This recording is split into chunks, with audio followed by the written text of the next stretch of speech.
Hi, and welcome to The Price of Water. This is such an important topic that it merits me to talk about why I'm asking you to learn about it. You're learning so much in this course, and you're learning about geology, and this topic may seem like, it seems more environmental than it does geology. Well, I need to preface this by saying that environmental science and geology earth science are all combined into one discipline called geoscience. And the source of where water comes from is a geology thing. Of course, we can say, oh, well, it falls from the sky. That's meteorology. Let's talk about rivers, lakes, streams, and groundwater. So that's kind of the premise behind what we're going to talk about today. And I'm going to link it all back to that. But I need to talk about why this topic applies to you from the get-go. So as you go through this lesson, you'll see how it personally impacts your life and your family's life and choices you may make in the future. Let me give you a few things to think about as we move forward.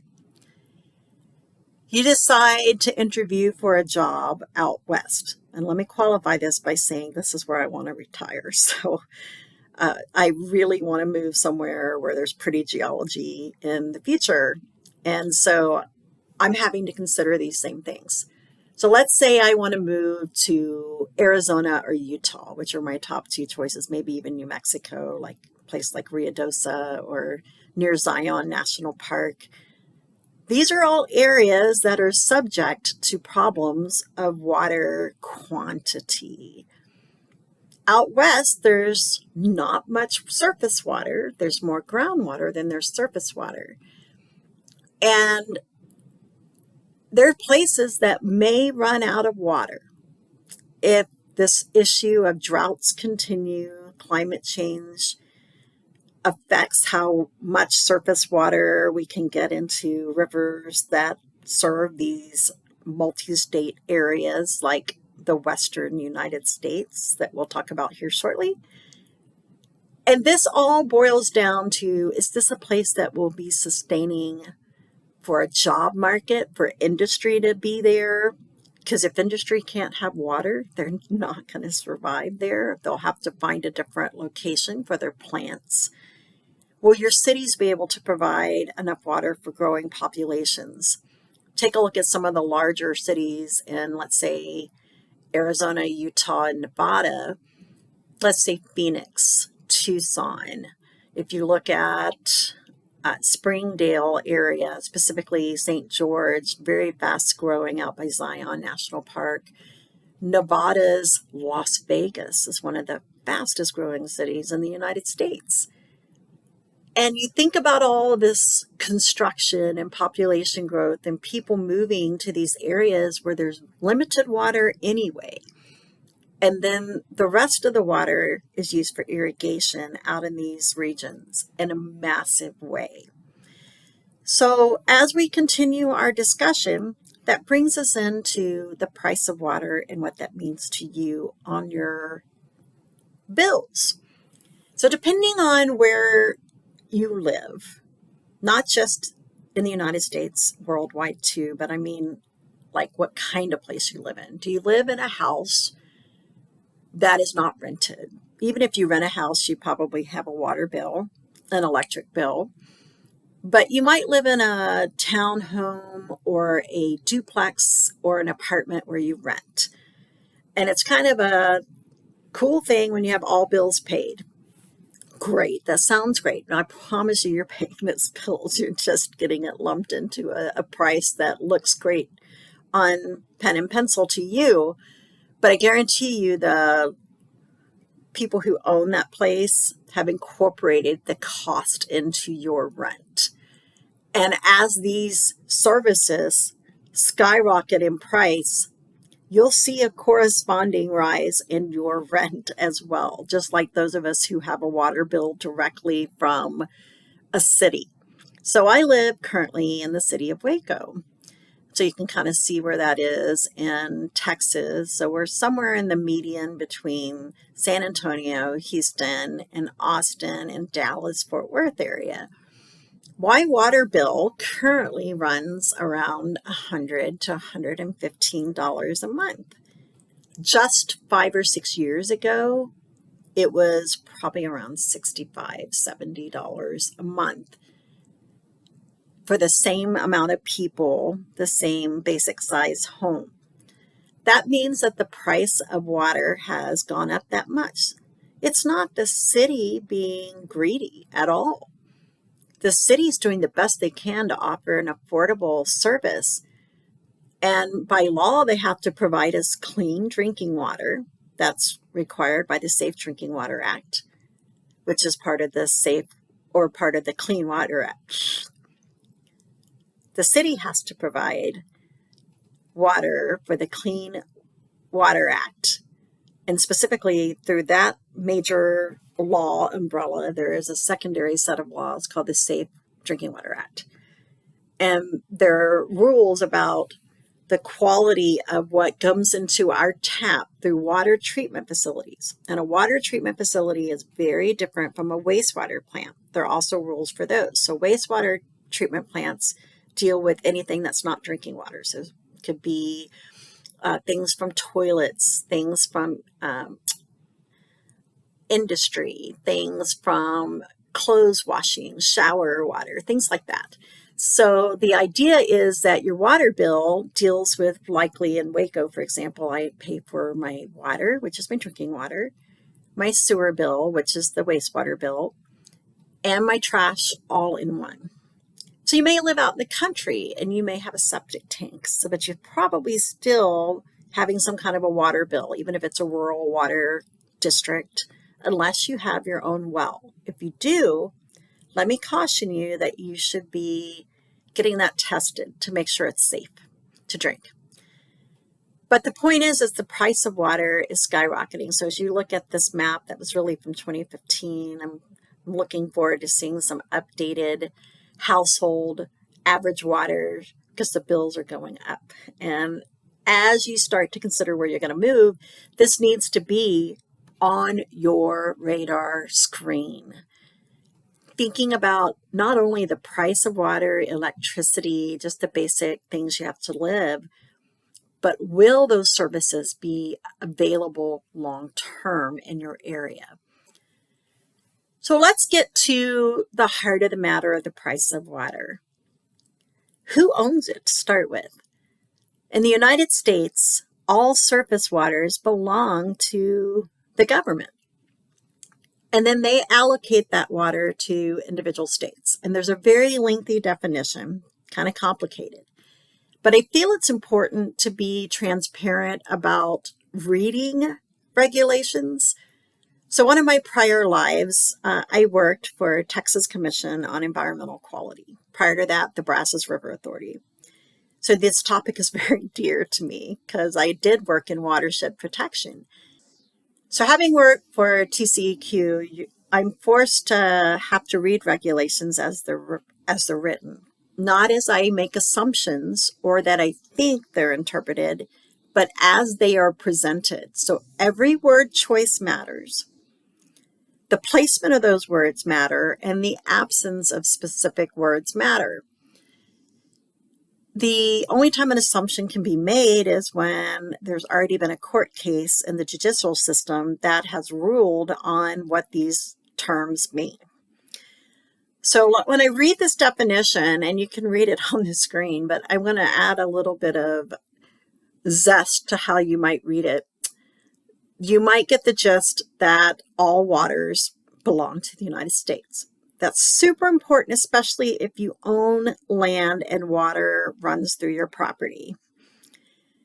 Many people feel like because a river or stream or a creek runs through their property, they can put a pump in and take it out. Not without a water rights permit, you can't. In fact, that is essentially stealing water from the government or the state that owns it. So most of this is done on the honor system. And unfortunately, during droughts, we have to get a little bit more cracking down on who owns the water. We'll talk more about why in just a minute. But waters of the U.S. include all territorial seas and waters. So that means we have water bordering all of our coastal areas. We own that 200 nautical miles out, unless we intersect with another country, which we do have that near Florida. That happens. But let's look at the continental United States and focus on that. Any waters that are currently used were used in the past or may be susceptible to use in interstate of foreign commerce, including waters which are subject to the ebb and flow of tide. Those are waters of the U.S. Let's move on because the next few are extremely important, where its majority of our water comes from. Tributaries. Define tributaries as any river, creek, stream, named or unnamed. That's stuff that could run through your property. Lakes and ponds and impoundments of jurisdictional waters. And I think that jurisdictional waters is super important because there's some ponds that, let's say, farmers and ranchers might dig for a reservoir on their property, a pond. And there are certain kinds of ponds that are not subject to them, meaning the government owning them. But if there was a lake and your property intersects with that lake and it's a natural occurring lake, and for that matter, wetlands, they're regulated. They belong to the government. So the federal government then turns over water to the individual states. That's super important because each state is going to have a state version of the federal water code, what we call the United States water rules. And there in Texas, we have the Texas Water Code, just like we have the United States Water Code. So let's talk about a case that involves surface water. That is probably the most applicable and newsworthy topic. It's been making the news a lot over the last few years, and I promise you it's newsworthy for the next decade or more, if not the next 50 years. This thing's been around for over 100 years now. And so it's a case study that you need to understand, encompasses everything we're talking about today. So in short, once the states are given jurisdiction over the water, which has happened years and years and years ago, decades, over a century ago, really, they had to pass their state equivalent water codes. But sometimes rivers cross multiple states, like the Colorado River. So you have what's called multi-state jurisdictional ownership of water. And when we were looking at that federal definition of the water, of what they consider waters of the U.S., I wanted to point out that it excluded naming groundwater by definition. However, it didn't say the waters of the United States are all surface waters. If it would have said that, it would have excluded groundwater from the definition altogether. It just didn't specify that groundwater wasn't included. That's a very important legal differentiation that goes to the Colorado River Compact. So basically, the Colorado River flows across about 8 states, and it ends up feeding into the Gulf of Mexico. The states that it crosses over are California, Nevada, parts of Wyoming are even encompassed in this basin. But it really flows to Colorado, Arizona, New Mexico, and then feeds into the Gulf of Mexico. So let's look at this very carefully so you understand that every tributary that feeds into the Colorado is part of the watershed. So if this is a giant circle like you're seeing right here, it's not even a circle, it's a watershed boundary. This is the entire Colorado River boundary right here. You can see that this tributary in Wyoming feeds into part of the Colorado. So every tributary feeds in, is part of the bigger system. That matters in water quality, it matters in water quantity, it matters in surface water rights, recharge for groundwater, all of those things. So basically, way back when, 100 plus years ago, the law of the river says this: it includes all contracts which are water rights, state and federal laws, and court decisions regarding this river, specifically the Colorado River. So way back when, this was basically the law of the land. And in 1922, this got challenged because population growth started to soar, especially in California at that time. And they were by far the most populated state. And basically, people in all of these states that were ranchers, that were city planners, that were just regular people like you and me, began to get concerned that their water usage may not have enough water downstream. So that's where this important thing of water rights comes in. So let's say that you live here in the upper part of the basin, and I live down here 1,000 miles away, but I have what's called a water right. My water right is more senior than yours. So my family had it maybe 50 years before you bought yours. That makes me have priority over yours.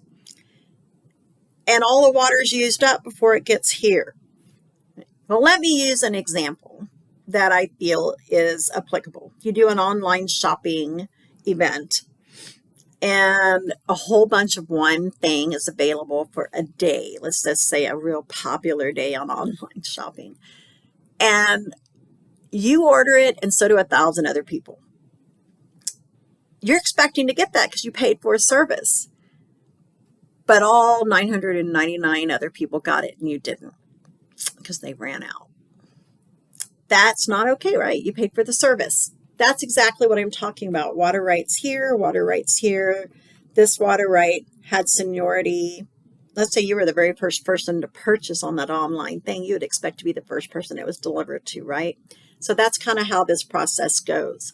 And in the Colorado River Compact, this was the first water law of its kind that really challenged this old law of the river thing that existed when basically people were populating and moving and across the United States back in the 1800s, really moving out west, and the building of railroads, all the things that we watch in these shows that you may see on TV and read in history books.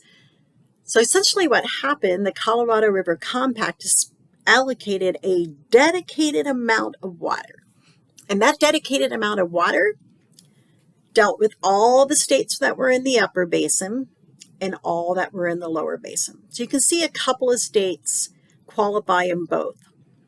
That's important. Whatever's the dominant one is what they're going with, meaning the most surface area. Here's the trick.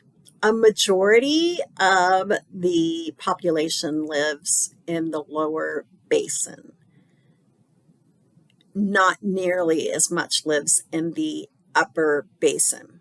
So once you put your arms around that, that is going to be super important. So the Colorado River, the water users in the lower basin, the ones that have the highest population, were concerned about the upstream dam projects. And just so you know, there's only 2 dams that have been built on the Colorado. One is Hoover Dam in right at Lake Mead. You can go see that if you go to Vegas. The other one is in Page, Arizona, and you can go see that one. That's the Glen Canyon Dam. They're both hydropower dams. I'll tell you the Glen Canyon's larger, but only 2 dams could be put on this river. And that's part of this compact, actually, is limiting the amount of dams that could be put on. So humans build dams in order to make reservoirs for various purposes, but mainly so there's enough water planning for the future. When these dams were being built, there was a lot of concern about how much water would be available for the lower basin in particular. And then also the ecological impacts it would have. There are parts of areas near Page that are in 2023 exposed because of the drought level. It's the lowest it's been since it's ever was filled. That show these beautiful canyons that used to be available to walk on. and they've been submerged for 60 years. And those places got flooded when we dammed up the Colorado River. So in 1922, the Supreme Court established the law of prior appropriation, which is basically senior water rights. And in this equation of the Colorado River Compact, we can't forget that we had a treaty with Mexico to supply water. So that is a very important part of this story that you need to keep in mind. And it's not just the 8 states and Mexico. There's sovereign nations of tribal lands that are very prevalent throughout the West that also had stakes in this game. So let's continue on and talk about who gets what in the Colorado River. There are 7.5 million acre feet of water that have been allocated to the upper basin and the lower basin. Let me take a moment to define what an acre foot is. If I have my cell phone right here, and this is 1 acre of land, if that 1 acre of land is full of 1 foot of water, that is an acre foot. Water is sold by the acre foot. Now, I'm not telling you they package it up and send it as an acre foot in some kind of thing, like a truck or something like that.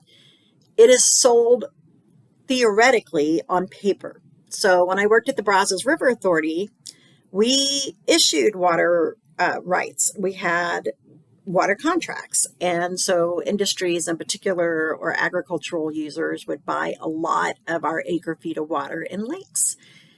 And we had to plan to make sure that we could fulfill those water contracts, just like your online order, making sure that there was enough to go around.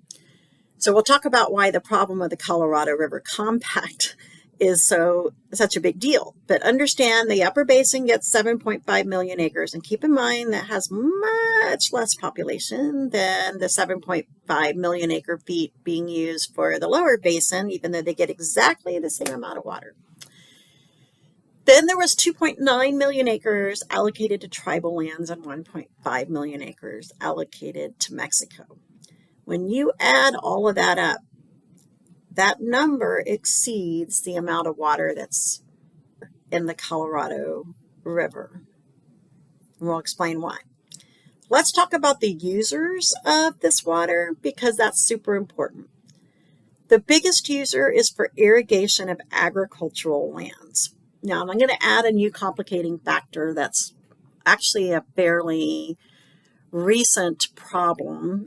There have been a number of foreign entities, business people coming in, which there's no problem with that. I mean, we certainly welcome commerce growth in the United States. But it's become an issue out west because they're buying land, taking and growing crops using this water, basically taking the water rights, buying those, and shipping everything away. So now we have that problem to deal with as well because we're barely meeting the needs of what we have out west. In fact, we're not meeting the needs of what we have out west. There are cities that are going dry in their water supplies. That's illegal according to the Safe Drinking Water Act. They have to have ample water for their customers that's safe, that's been treated. So this becomes a very big deal. When you start to look at the smallest user, I do want to point out right now that is going to be, when you start to look at the color charts here, you're going to see that we have electric power, which is the purple. Then the light blue is other categories. This category right here is basically your export. I think that should be a telling tale. The smallest user are your domestic users. And that's what we're talking about with cities that need it. So when we look over here at the left, I want you to see the Colorado River apportionment, basically the states, what they have, their vested interest in the game. And you can see California is top of the user, and they're the most populated. That makes sense. But I want you to take a look at Nevada at 2%. It's the fastest growing state of this bunch besides California. And some of their cities are in the top 10, like Las Vegas, fastest growing cities. You look at Utah, they also have some very fast growing cities. Colorado has 23%, New Mexico has 5%. So when you start to look at this, you begin to see the pie chart makes sense as to lower and upper basin. It's important that you keep thinking about your lower and upper basin dilemmas. So here's the problem with the Colorado River Compact.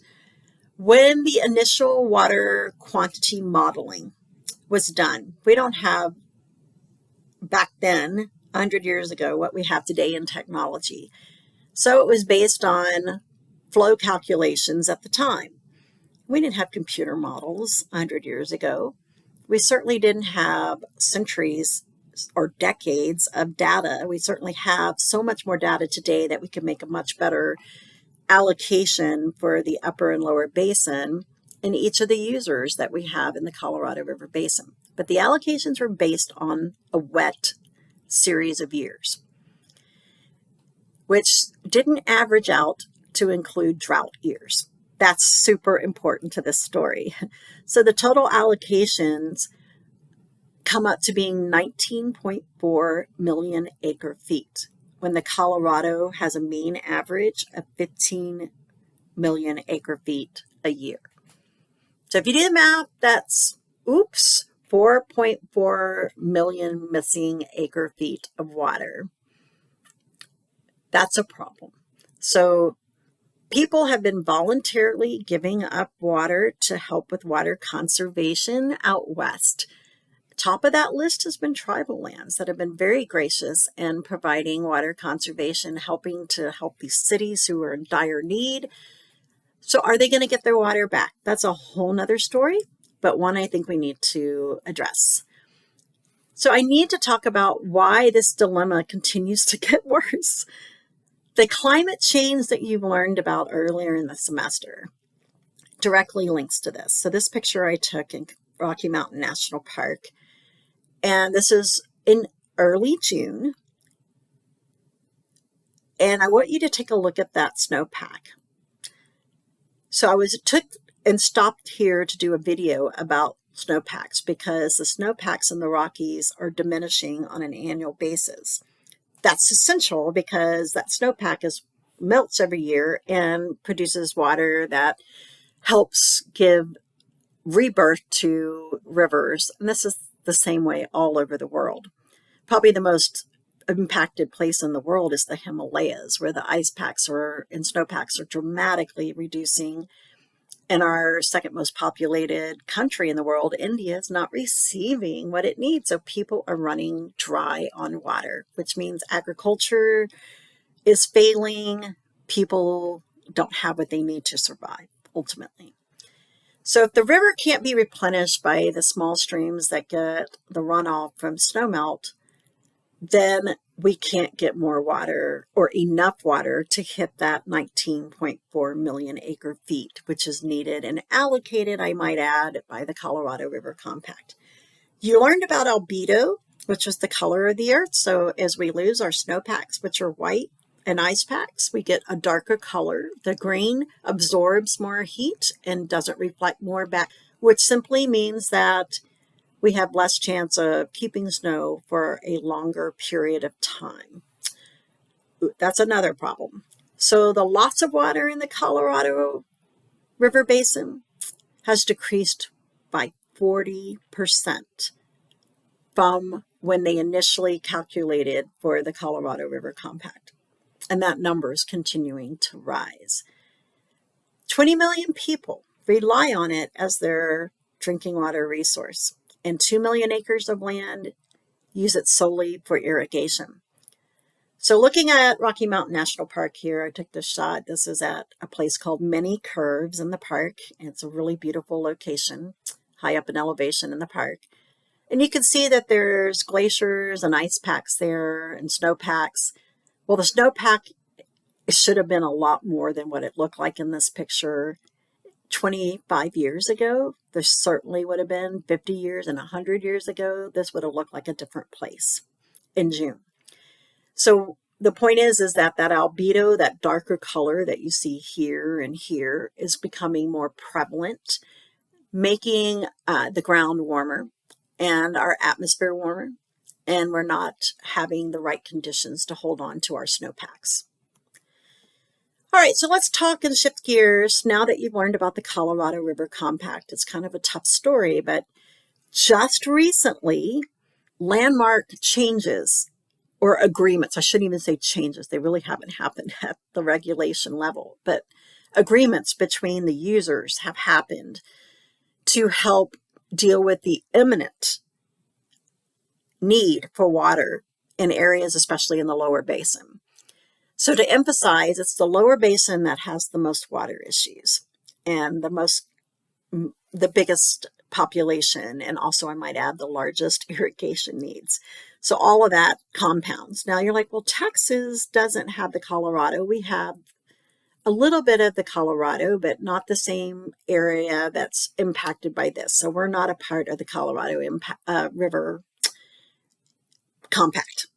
But we do have the Little Colorado River, and we also have that very important definition of waters of the state of Texas that differs from the federal rules. Our rule says this: all surface waters belong to the state of Texas. Something very similar to what this federal rules say. It just has that magic word that says surface. And that surface water means all rivers, lakes, and streams. That clearly excludes the definition of groundwater. And the state kind of made a flub back when I worked for them, and they were called Texas Natural Resource Conservation Commission, TNRCC for short. There was a water user near San Antonio that was a catfish farm owner. And the catfish farm owner was, by something called rule or right of capture, in Texas we call it right of capture, can drill straight down and you own the groundwater beneath your surface where you are. And you can basically pump as much groundwater as you want. Can't cause damage to your landowner. You can't be malicious. You can't drill sideways and steal theirs. You can't cause their land and their house to sink because you pump out too much, but basically you can take as much groundwater as you want. So in doing so, this process, this catfish farm owner was using the same amount of water that the city of San Antonio was. And this was decades ago. And TNRCC said, well, you can't do that because we're declaring the Edwards Aquifer, which is groundwater, as an underground river. Catfish farm owner sued and won because the court said, no, it's clear the definitions of the waters of the state of Texas say all surface water. So groundwater can't be regulated by the state of Texas, but we can regulate how the protection of groundwater works by regulating how businesses conduct themselves on the surface and put stormwater rules in place that prevent them from discharging stormwater that could sink into groundwater. So we still have the same surface water laws that we see at the federal level. So surface water is all the water that's rivers, lakes, and streams, things that's above ground. And remember, the federal government gives water to the states. So they've given water to the state of Texas. And that's where all of these things come into place. These are river basins, and most river basins have a river authority like the one I work for called the Brazos River Authority. That's this one right here. And this is the Colorado River Authority, various ones, the Red River Authority, the Trinity River Authority. Basically, their job is to monitor water quality, watershed protection, and if they're in the business of doing water contracts, which many of them are, they will also sell water because water is big business. So when we look at this fancy definition again, it's this part right here, all surface water, that makes Texas unique. So Texas regulates the state all surface water. And that means that if you have a river running through it, your property, or your land is adjacent to one, you must obtain a water rights permit from the state of Texas, which is TCEQ, Texas Commission on Environmental Quality, allowing you to pull water at a very specific amount. Remember, it's sold in acre feet. If you do pull water out without that permit, that is an illegal act. And surface water rights are granted and honored based on seniority. What I was kind of saying, we had a landowner up here, you were up here, I'm down here, I own water rights that are 100 years old, yours are 50 years younger. I have seniority over that. Now, there are some exemptions to these rules. If you are basically drawing water for domestic or livestock purposes, you can do that on your property. You can build a reservoir for non-navigable streams, which has a very specific definition in the water code. If you do it for domestic purposes, but you have to do it less than 200 acre feet. Not sure how you make that determination, but that's how you do it. Coal mining operations can construct little reservoirs for sediment control and dust suppression based on the rules. So they can do that. Otherwise, you can't pull water out of rivers, lakes, and streams without a permit. And even these things would require some type of paperwork and notification.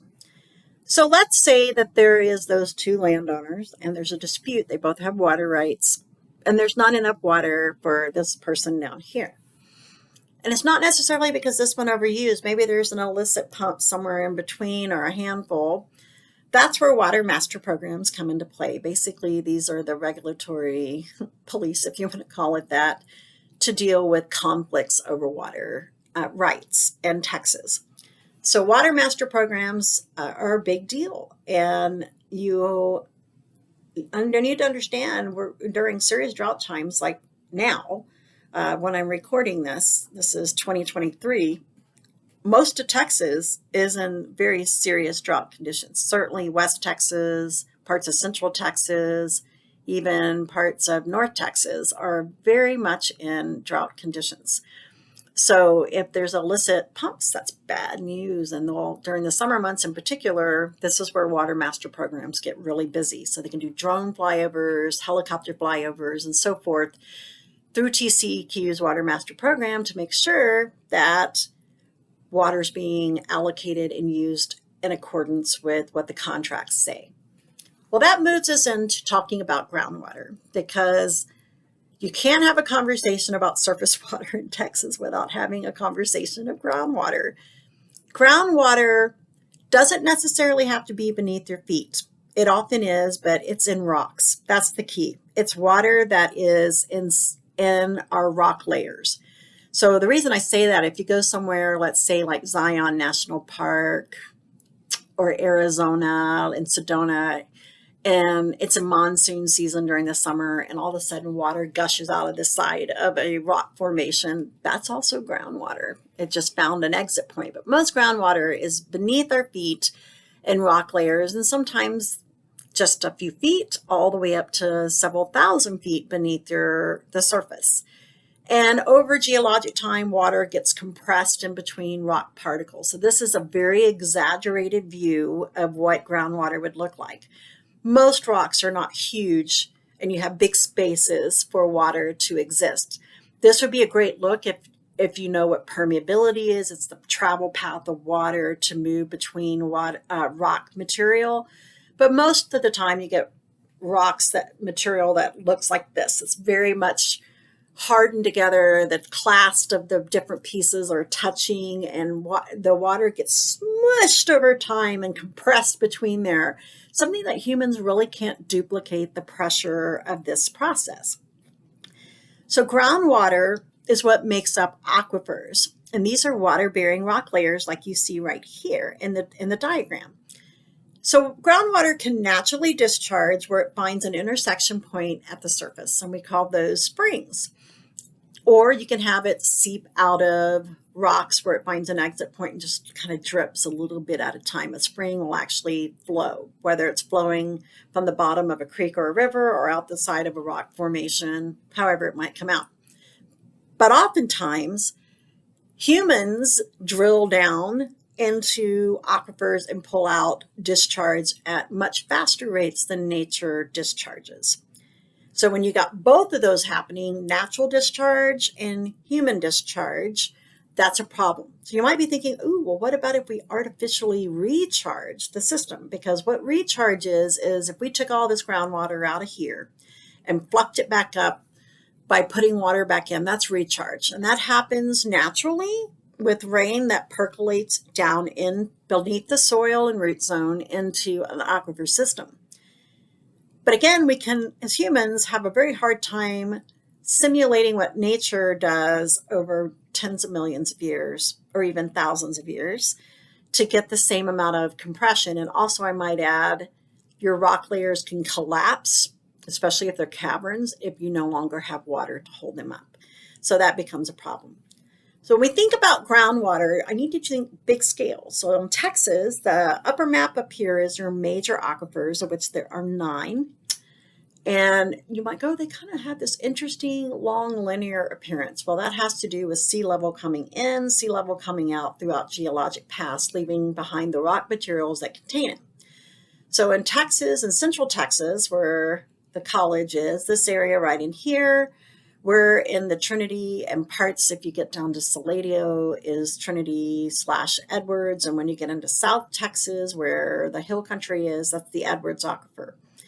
This candy red area is going to be the Carrizo Wilcox, and that's also going to be an important reservoir. The Gulf Coast one is super used because that's the Houston area and all the coastal communities.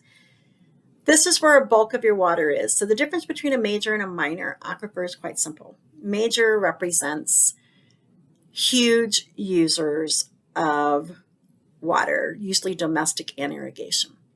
Regional. And then you get all your minor aquifers. I do want to point out this cool circle here is where Enchanted Rock or the Llano Uplift is in the hill country. So if you're wondering, that's what that is, that area.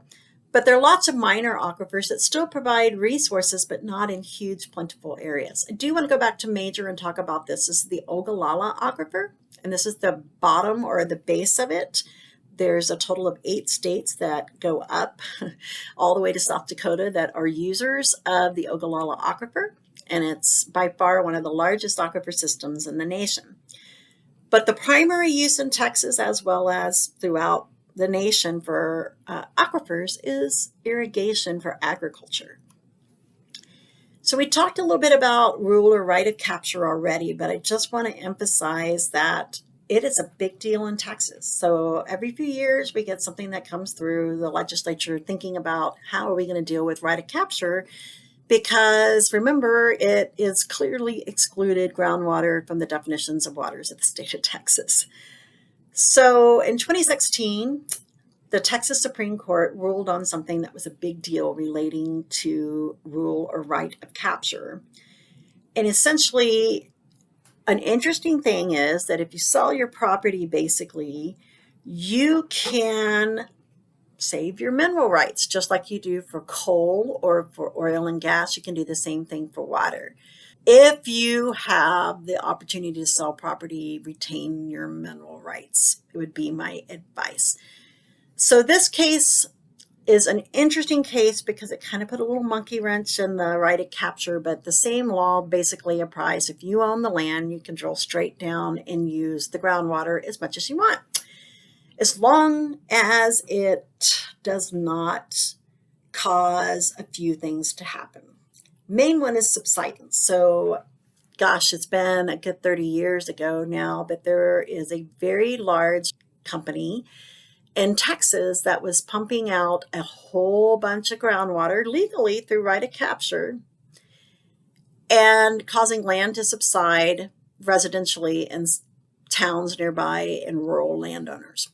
And that's how water conservation districts became a thing in Texas, because this case kind of escalated the need for it because their houses were subsiding where the ground was collapsing.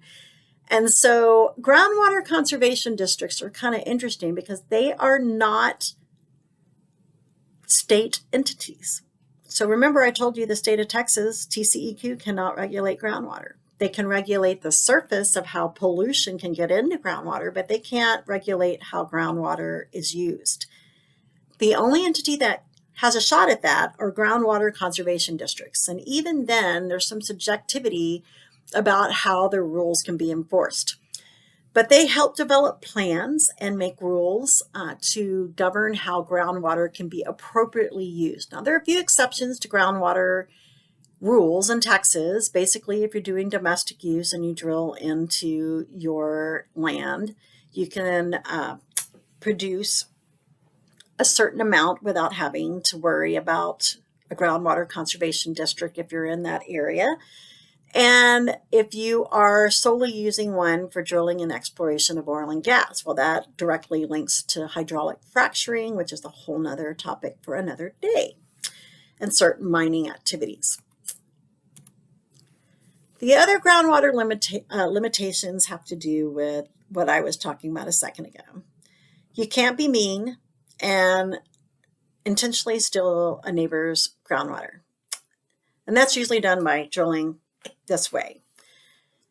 You don't want to willingly waste groundwater. In other words, you have to have a beneficial use for using your groundwater. You can't cause subsidence because you drill too much, which was happening in the case I was mentioning earlier. And you can't trespass onto someone else's property to pump and get groundwater. Obviously, that would be illegal. But those are the only limitations. Otherwise, you can pretty much do whatever you want with the groundwater if you own the mineral rights on the property. As long as you drill beneficially, bring that up, use it for beneficial purpose, and move on down the road. So you can sell that. If you're wondering if you can sell that water, you betcha, you certainly can.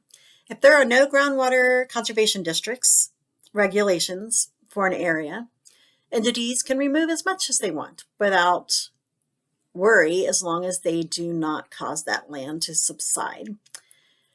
And it can affect the downstream users of that aquifer. They may not have very much because someone else uses more. That's okay. Groundwater conservation boundaries do not reflect the aquifer boundaries. So what I mean is if there's a groundwater conservation district, let's say in Williamson County near Austin and Georgetown, and it crosses over and you have a landowner that's both in Williamson County and the adjacent county to it, oops, you changed Trinity boundary. You've gone from an aquifer that's Edwards into Trinity. And so that will not cover both areas. And they're typically done by county. So you can see the groundwater conservation maps. You can also see a bunch of white. That's where we don't have any groundwater conservation districts. And it's an interesting phenomena where they are and where they're not. But I'm going to tell you, if you are in an area with a groundwater conservation district, you should be very familiar with those rules before you start pulling out of the ground. So how do the water laws for surface water and groundwater work in other states? Remember that water allocation is generally done by state water codes that mimic the federal water rules. So you can never have state rules that are less stringent than federal rules. That would be non-compliant. Surface water rights generally governed by the states, and they will use the same philosophy that you see for the Colorado, which is first in time, first in right. So water seniority, basically that's senior water rights. And remember that riparian zone thing I'm talking about, the edge of the rivers and lakes and so forth. That is a highly controversial thing because landowners want to say they own every inch of their land. And there's some state and federal law cases that suggest that riparian rights can even go into the center of a stream and go up to a certain amount of flood areas where water hops onto other sides, onto a landowner's property. Some states even consider rain that falls from the sky as theirs. So Utah and Colorado are those. So you might have to have a permit to do a rain harvesting collection in those states. You would just need to make sure you know that before you get into that. In most cases, all other states regulate groundwater in some way. Texas is the Lone Ranger in that aspect because of the way our water code is listed. And I might add, it's very intentional that it was written that way because Texas wanted to own Texans when we started being settled. They wanted access to groundwater that was on their property. And you can't blame them. In fact, there is a very large bottled water company called Ozarka that started in Arkansas in the Ozark Mountains, and they moved to Texas. They're bottling companies here. And you might think about the incentive for the reasons why of rule of capture, why they moved here. So we also need to look at, well, what happens with the future of water? Oh, we could just pull seawater, desalination plants. That's a great idea. And if you can come up with the most cost-effective way, inventions to do that, you will probably be among the most famous and rich people in the world, because it's going to take technology barriers for us to get through this problem of not having enough water for this growing population of humans, and the industry that it takes to support that, the irrigation for agriculture that it takes to support that, and the lack of natural resources that geology has to offer from rivers, lakes, and streams, snowmelt from mountains, and so forth. It's just a perpetual cycle. So there are 19,000 of these plants, and that accounts for approximately 1% of the world's drinking water. It's extremely expensive to build one of these and operate them. Most of them are package plants, so they're real tiny. This is not a package plant that you see here. This is actually a fairly large plant right here. But they'll take brackish water, which is part fresh, part salt water, usually along estuaries. And I'm going to tell you that also poses some issues because those are very important breeding grounds for habitat. But desalination plants are super expensive. So while they seem like the obvious choice, they're not the only solution. So how can you make a difference in this process? You need to know what the laws say. You need to understand that water is a finite resource, that the climate change story that we've been learning about, it's a real problem. And that links to population. I'm not trying to say that we need to stop population growth. I'm not saying that at all. I'm recognizing factual scientific evidence that we have that this is a real problem. One thing I would tell you is consider using native grasses where you live, like where we live in Waco, Texas. If people would plant Bermuda grass, which is a real thin blade grass, actually almost looks like waves of grass. It's real pretty. Very easy to mow, doesn't grow fast, doesn't take hardly any watering. So nature pretty much does the watering for you. As opposed to something like a lush St. Augustine lawn, you would probably have a much better outcome, not spend very much water and irrigation. You would help with this issue. Always know your local, state, and federal usage of surface water and groundwater. When you are washing your clothes, please wash a full load. Try energy efficient appliances, things that make a difference holistically. Don't waste your water when you're doing simple tasks like brushing your teeth and washing your hands. Most of us have gotten in the habit in COVID of really washing our hands well. That needs to continue. Consider turning the water off while you're doing your lathering and rinse, and don't keep it going the whole time.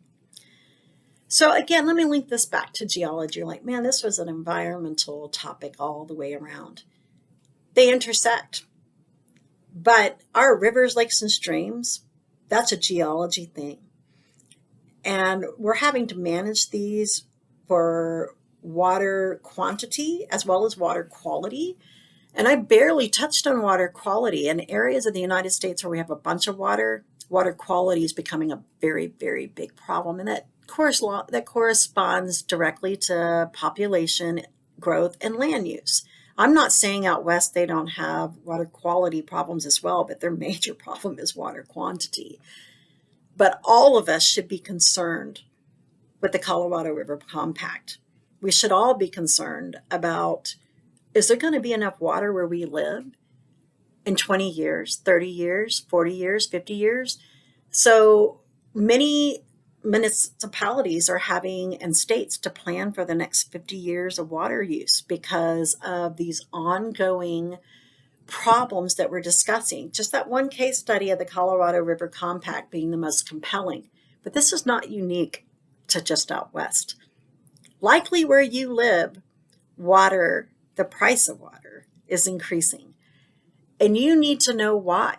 You need to plan for that as your future, as you're looking at a job and careers. Is there going to be a career in 5, 10, 15, 20 years where you're moving because of water?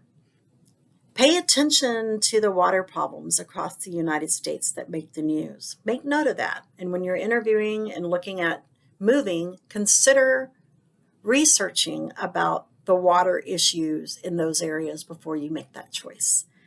Thanks for listening about the price of water and recognizing that groundwater and surface water have a relationship. The surface water, all that drains off and snow melt runoff and percolates into groundwater, recharging it. Groundwater provides a discharge that helps the surface water be replenished.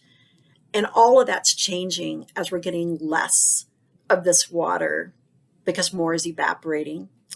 So we're having a perpetual cycle of less of what we need to sustain where we are as a population. More to come, and I'll see you at the next stop, which is the next lecture. Bye.